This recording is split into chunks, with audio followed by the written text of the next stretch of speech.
What's up, everybody? It's Titanium Addiction here, and I got a couple offerings from Hogue for you today. Not something that I've seen a lot of them before, but we have a couple OTFs here. So what we're looking at is an exploit and a compound. And I believe this is the exploit with the aluminum handle. It's got some black hardware here. Looks, as you can see, it looks pretty well done. The thumb switch on this is pretty good. It's got a nice little Tonto blade going on there. But it's really easy to operate, and yet it's got good strength on that spring, so that's always something nice to see on an OTF. And then the compound, I believe. This one has the Grivery handles. It's a bit lighter, so this one's coming in at 4 ounces, 3.6 on this guy.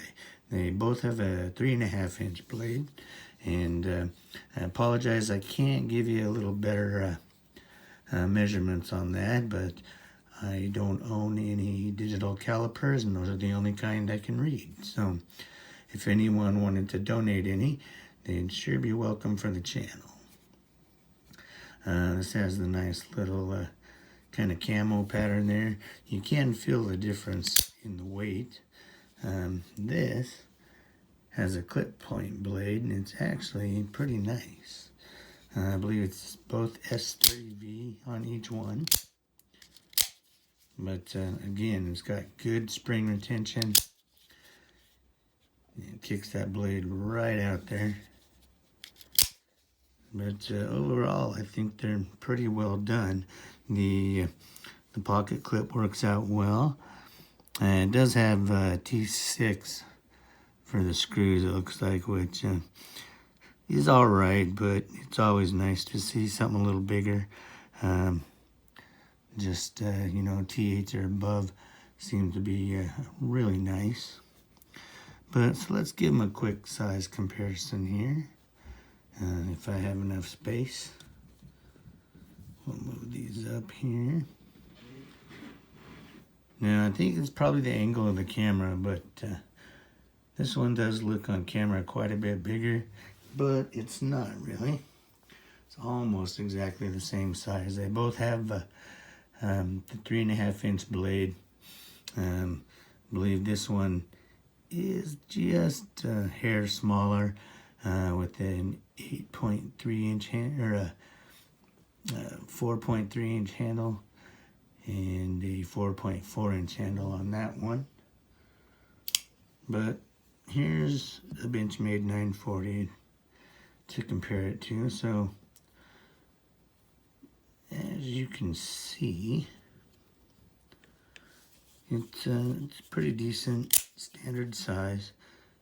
Nothing giant. It's not going to make the church ladies have a heart attack or anything like that, I hope.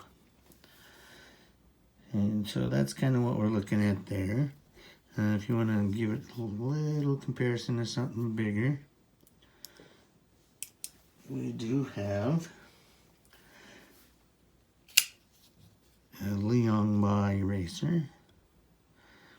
And this is quite a bit bigger, actually, with the 9 inches overall and the 4-inch blade. But still, right in the same weight area. But other than that, for an OTF and a EDC style knife, I think both of these are just about the right size. Everything looks real good. Like I said, the weight is fantastic. They do fit really well in hand, and like I said, the thumb switch here is much easier to operate than a lot of OTFs, which I find good. Especially on this one, I really like the weight. Even though it's only 0.4 ounces lighter, you can tell the difference, and it does fit really well in hand.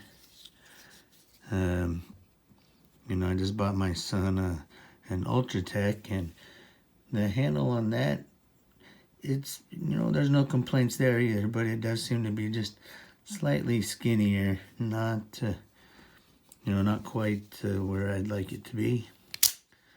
The blade here is OTF goes.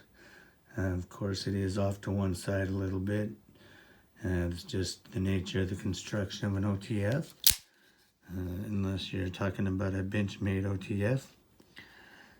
But overall, these are pretty decent little knives. They're right in that $300 range. If you check around, I believe $270 for the aluminum, and then the G10 Gryvery here is coming in at right about $300. You can check these out at northwestknives.com.